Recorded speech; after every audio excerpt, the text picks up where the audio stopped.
Welcome to Night Shadows. I'm Stewart Best, where the paranormal is normal, where that which you thought you knew, you didn't, and where the future can be known if you know exactly where to look. Well, hello everyone, and thanks for tuning in and listening. And we have Larry on his mountaintop with his binoculars, surveying the world. Hi, Larry. How's it going? Hey, Stewart. Kind of raining and cool today here, so I'm kind of looking out from behind the glass. Anyway, why don't we start with Earth changes? Because I kind of pushed that when I was writing up what we're going to do, because it seems like with the earthquake activity, the volcanic activity, things are heating up rather rapidly. In Guatemala, I guess they had a deadly volcanic eruption, and the death toll is up to, I think what they said was 62, and it blew 35,000 feet in the air. Have you got any on the latest on that one? I mean, this thing seems to be they just keep lighting off here and there and everywhere. Yeah, that's the Guatemalan volcano, and they apparently wasn't prepared for that. It had been having some problems, but it suddenly erupted with violence, and like you said, a huge cloud, and ash and lava was covering the volcano on all sides. It didn't go one way; it was just covering it. And the pyroclastic cloud and the ash actually hit people trying to escape. I mean, some of them were running, some of them were in vehicles like police that were trying to get away, and they were just covered. It reminds you of Dante's Peak, Stewart. Yes, I remember that. Yes. Yeah. Go ahead. They're never really ready. Yeah, you may remember how that started, where he was, I can't remember where he was, and almost got nailed by a volcano. In fact, his wife or his girlfriend got killed by a flying hot rock. So, yeah, they're dangerous. And I don't think we know enough about volcanoes yet to know when they're going to go. And, of course, this follows, the Bible talks about volcanic activity and magma and a lake of fire and all of that. And I've often wondered, we thought that maybe what did they call it? The clouds. I think it's in Joel that there would be clouds, and we always thought that they were atomic bombs, but maybe they're not. Yeah, they're volcanic clouds. Pillars is what they call them. Pillars of smoke. Yes. That would be probably, now that we're entering into that phase, probably volcanic activity, which is heating up everywhere. And in fact, I was reading an article somewhere about, they think maybe the last major extinction was actually volcanic in nature. They're not sure, of course, whether an asteroid impact. Speaking about asteroid impact, we had a meteor hit. And I'm beginning to wonder about that. But anyway, on a volcano, so have they found any more dead yet? I know it injured hundreds of people. Yeah, I don't even think, Stewart, that it's so hot that they can even get over into the area to search right now. Most everybody was running the other way. Wow. Well, then we've got that big popo there in Mexico City that's been showing all kinds of signs of possible eruption. That pops off every once in a while. Here's a headline: Hawaii evacuees are leaving their homes. New lava threatens the Big Island. National troops and police firefighters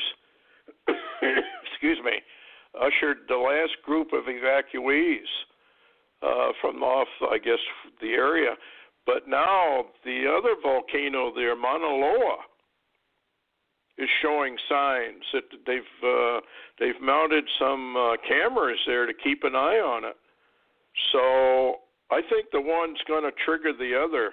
And by the way, folks, we do have Stan Dale coming on on Wednesday. I just got a confirmation email from him, and he has been on a trip to go where he says, unless I'm reading it wrong, and I don't think I am, he thinks he can now prove where the Garden of Eden actually is, and that he visited it and walked on those grounds. This is going to be an exciting show, and of course I want him on also to talk about Hawaii, because he's the one who warned the possibility of an implosion of those islands.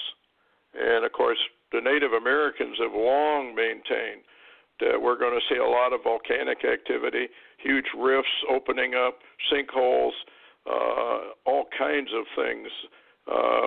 Larry, your prophet over there in Norway, Johansson, spoke about the disquieting in the core of the earth and the expansion of it.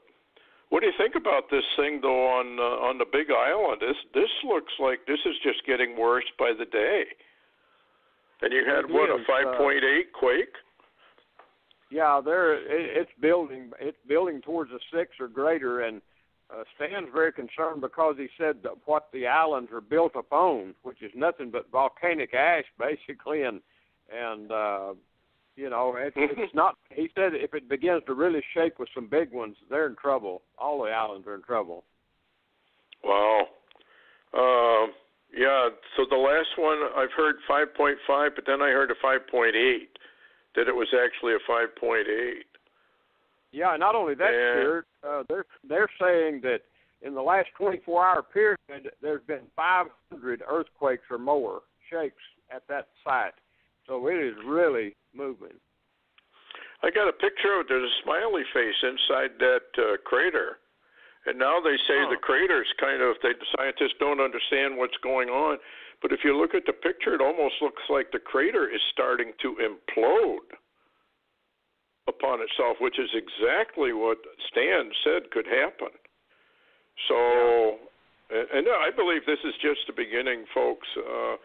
If you really read the Native Americans and even the biblical, the Book of Enoch, and some of these others, you find out that volcanism plays a huge, huge role in the last days. And so what is happening over there will soon, I believe, be happening right here in the United States. We've just been very, very lucky. In fact, I think it's Isaiah chapter 47, speaking about America, Babylon, says, you know, we sit as a queen, and we're just not going to see these kind of sorrows. We are going to see these kind of sorrows. And it may be a while before it gets here, but it is coming here. So that kind of an earthquake that close to the mount would indicate huge lava buildup, would it not? And it's getting ready to blow. Yeah. Time Dutch Sense is warning about the volcanoes in California. Quakes up down California today. And matter of fact, earthquakes all the way from South Texas to central northern Oklahoma and south and central Kansas. So we've got a line of quakes moving from the Gulf of Mexico northward. That's kind of like the New Madrid. Anyway, getting off volcanoes, Assad going to North Korea to visit Kimmy the Whiz Kid. What do you think that's about? Maybe picking up a few little armaments?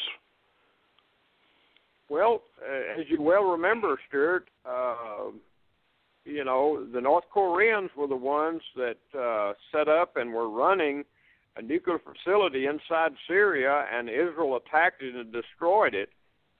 We know that the North Koreans are connected with weapons of mass destruction and Assad. So it's very possible he may fly over there and come home with a few. Who knows, really? It's yeah, and then also that Kim appears to be purging his top military people. And nobody really, I was reading an article about it, but nobody really, the experts, quote unquote, don't seem to know the reason for it. But that's kind of interesting, too, that he's undergoing some sort of he's purging out his people. So Then I got another headline here: Syria complaining to the UN about this. What's that about? Well, they're complaining at the UN because of what they call the massing of Israeli troop and armor on the border of Syria and on the border of Lebanon. And if you'll remember, we talked in a previous show a month or two ago about Israel had a plan to actually literally invade Syria and Lebanon. And, of course, now they're complaining because all the tanks and the men are showing up on their borders. So we could see something over there very soon. Yeah, and I know I read an article about the U.S. had 4,000 or 5,000 troops amassing on the border along with them. So maybe they are getting ready. Anyway, Israel, Gaza, what are they doing? Are they sending these incendiary devices and burning up Israel's food supply, basically? Is that what they're trying to do? Yeah, they're trying to burn up Israel's fields before harvest and destroy as much of the crops in Israel as they can. They're flying over balloon systems that let loose flaming gasoline, and also using kites and any other means they have. And of course, they're breaching now the border. So this thing is, really hot at the moment. Matter of fact, a couple of days ago, one of the ministers said that a Gaza invasion is now on the table. So we don't know. Israel's surrounded at the moment, but we all know who's pulling the strings. Oh, yeah. Yeah, Iran is. So that'll be interesting. Here's another one from Hal Turner, World News. Breaking news, U.S. planning a 90% NATO troop reduction, he says. So that's kind of interesting. And then he also says a massive explosion at the Syrian Arab Army's I can't pronounce it, air base. Sources on the ground in Syria are reporting massive explosion at what appeared to be an ammunition depot. So it's in north of Syria. So it's not confirmed. It's not vetted. Go ahead. Yeah, that's Israel continues to attack anything that would support the Iranians or Syrians inside Syria. And by the way, that thought of reducing NATO came after the NATO leadership declared if Turkey or Iran attacks or invades Israel, they will not help defend Israel. So NATO and Europe has completely backed out of any defense of Israel, even if they're attacked. Wow. Well, we knew this was coming. The Bible's pretty clear about it. And then here's another headline. Almost 100 local tribes forming a coalition to expel U.S. forces from Syria. So this is getting more and more complicated as we go, isn't it? Yeah. And Stewart, we still don't know the condition of Mohammed bin Salman, who was a stabilizing force for Israel and the U.S. in the region. He's still not really out there yet. They're just saying missing. Yeah. Okay. Well, that's kind of a quick roundup of really important news. Obviously, the Trump coup continues, and it's getting more and more foolish as we go along, but I don't really see the American people standing up and crying enough. This is enough. But anyway, it is what it is. Well, thanks a lot, Larry, for coming on. Any final shots you want to give? I would just tell people, if you haven't prepared, try to do that. Don't be caught off guard. Yeah, this thing can be overnight at this point. And what is, and if you're caught red-handed and not being prepared, I would not plan necessarily on going to your neighbor and trying to steal his food. Not going to work very well. Anyway, thanks a lot, everybody, for listening. We'll do a longer show on Wednesday with Stan, and then on Friday we will also do a longer show. So anyway, good night, take it easy, and heads up, prepare yourselves, and thanks for listening. Good night, everyone.